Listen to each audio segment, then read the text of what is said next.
The sun hung low in the sky, casting long shadows across the dusty road as Kwame drove home. The air was thick with the scent of dry earth and distant smoke from evening fires. He hummed to the rhythm of the car's rumbling engine, his thoughts wandering to the upcoming trip and the joyful reunion with his family in the village. Just as he turned a bend, he saw her, a small hunched figure by the roadside. The old woman wore a faded wrapper, its colors washed into soft pastels by the sun. A woven basket rested against her hip, filled with green leaves and small bundles wrapped in banana leaves. She stood still, her silhouette stark against the amber sky. Kwame slowed down, his natural kindness taking over. He rolled down the window and called out, "Mama, do you need a ride?" She nodded, her eyes hidden beneath the folds of a headscarf. She moved slowly, each step deliberate as if she carried the weight of many years. When she settled into the passenger seat, silence filled the car, a stillness that pressed against Kwame's usually easygoing spirit. For a long while, neither spoke. The old woman's hands rested on her basket, her fingers gnarled but steady. Kwame glanced at her, hoping for small talk to break the unease, but her lips remained closed. Finally, as they approached the junction near the market, she spoke. Her voice was soft but carried a weight that filled the car. "Son," she said, "do not travel to your village this Christmas. If you must go, fast and pray before the journey. There is great danger ahead." Kwame's lips curled into a smile. He chuckled, more out of discomfort than amusement. "Ah, Mama, don't worry, we travel every year. Nothing will happen. God is watching us." Her expression did not change. She turned to him, her eyes finally meeting his.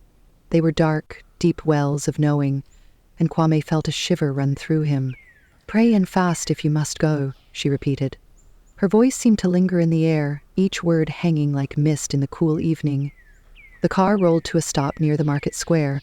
Kwame opened his mouth to thank her, but she had already stepped out. He blinked, and in the blink, she was gone, vanished into the bustle of the evening crowd. He leaned out of the window, craning his neck, but there was no sign of her, only the blur of market women and traders packing up for the night. For a moment, unease crept into his mind. He gripped the steering wheel, his knuckles white against the worn leather. The old woman's words echoed softly, unsettling the steady rhythm of his thoughts. But then, as quickly as it came, the feeling faded. Kwame shook his head, brushing off the encounter as a strange coincidence. "Old women and their superstitions," he muttered to himself, starting the engine. 2 weeks before Christmas, and Kwame's house buzzed with excitement. The air smelled of freshly baked bread and spiced tea, and the walls seemed to hum with joy as the children ran up and down the halls. Their laughter bounced off the old wooden walls, filling every corner of the modest home. Kwame sat by the window, his eyes twinkling as he watched his 3 children, Ama, Kofi, and little Abeni, chase each other around the dining table. For the family, the annual trip to the village was more than just a getaway. It was a pilgrimage of love and tradition. Every December, they packed their bags, loaded the old rust-speckled van, and set off on the dusty road to the village where Kwame had grown up. It was a place where time slowed down, where stories lingered in the wind, and where the stars burned brighter against the night sky. In the village, the children would run barefoot in the fields, their feet caressed by cool, dewy grass. They would play hide-and-seek behind the ancient baobab trees and splash in the gentle stream that whispered its way through the valley. Ama would braid her cousin's hair under the shade of the mango tree. Kofi would join the boys in a fierce game of football, and Abeni would giggle as the goats nudged her with soft, curious noses. But this year, as the family began to pack their bags, an unspoken weight lingered in the air. Kwame's smile didn't quite reach his eyes. His wife folded clothes with slower hands, and the children, though excited, seemed to sense the shadow that loomed behind their parents' gentle words. This year's trip would be tragically different. Abeni moved through the house like a gentle breeze, her hands never still. She folded clothes into neat stacks, tucked snacks into small woven bags, and double-checked the list she had pinned to the kitchen wall. Her preparations for the trip were precise, nothing left to chance. Yet, beneath her calm exterior, a storm brewed. She couldn't shake the heaviness in her chest. It was as if a shadow followed her, whispering caution in her ear. While her hands worked, her heart prayed. She murmured soft prayers under her breath, asking for safety, for peace, for God's covering over their journey. But Kwame was different. He moved with an easy confidence, brushing off her concerns with a wave of his hand. As she set their bags by the door, she turned to him, her voice gentle but firm. "Kwame, please," she said. "Let us pray before we travel. Just 2 minutes." He chuckled, a deep rumbling laugh that filled the room. "Abeni, why do you worry so much? God knows we are traveling. He doesn't need me to remind him. Come on, enjoy the moment. It's Christmas." The children, always watching, always listening, took their cue from their father.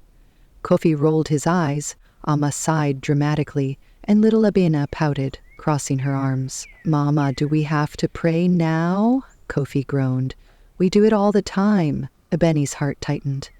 She saw the seeds of indifference sprouting in her children, mirroring their father's casual dismissal of faith.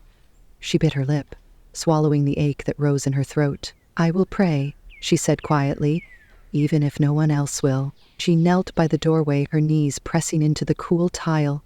The room buzzed around her. Kwame laughing, the children chattering, but she shut it all out. She pressed her hands together, closed her eyes, and prayed. Her words were soft but strong, each one a thread weaving a shield of protection around her family. She prayed for the road ahead, for their journey through winding paths and narrow bridges. She prayed for their hearts, that they might remain soft and open. She prayed for the village, for the home waiting to welcome them. And she prayed, most of all, that the spirit of love and caution would rest upon her husband and children, even if they did not understand it now. When she rose, Kwame only shook his head, a playful smirk on his lips. He didn't see the glisten of tears in her eyes or the way her shoulders held a quiet strength. He didn't understand the weight of the words she had released into the air. But Abeni stood firm. Her spirit, though mocked, remained unshaken.